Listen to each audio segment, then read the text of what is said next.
Hi, my name is Amanda Wojtasiak, and I'm going to discuss my perception of the TED Talk video by Mark Kushner called Why the Buildings of the Future Will Be Shaped by You.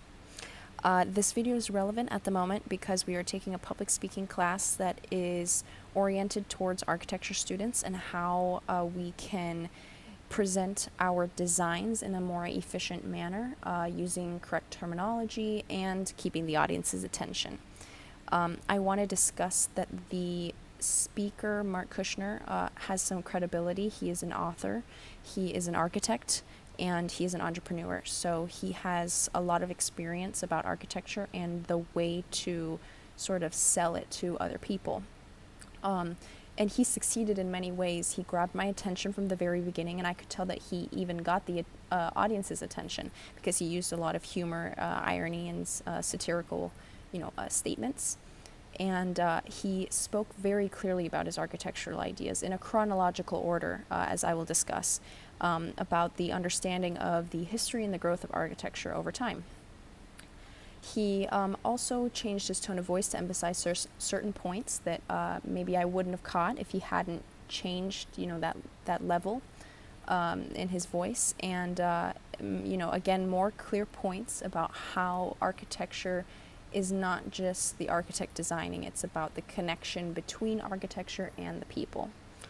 He grabbed my attention from the very beginning because he was stating that, the most complex architecture started in New Jersey, which was very funny because, New Jersey of all places, but in reality he was making a point, leading into a personal anecdote of his relationship with his home and what he believes home to be, which in reality is the feeling of home, and how each and every one of us get from our bedroom to the kitchen to the living room. Each of us have our own experiences, and when we leave home, it's not the actual home that we're missing, it's that feeling that we're searching for. And I resonate with that very much ever since I moved out of the house to go to college.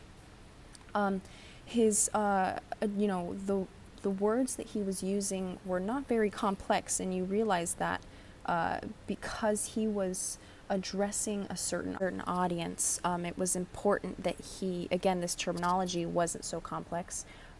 He was making more cultural references to that 80s lifestyle, the idea that it was more socially acceptable for these buildings to be built. Nobody cared in the 80s, and he even made a Simpsons reference, which was very successful. And he, going back to the idea of a chronological order, he was going based off of historical architectural periods. And so it could go from deconstructivism all the way to postmodernism. He was creating an analogy of a pendulum going back and forth to help the audience visualize the back and forth of the design between these eras. He specifically marked a time which was the Guggenheim in Bilbao. This was a turning point for him because it was actually a building that was a symbol to the people because of the people's actions. In this case, it was the culture and the tourism.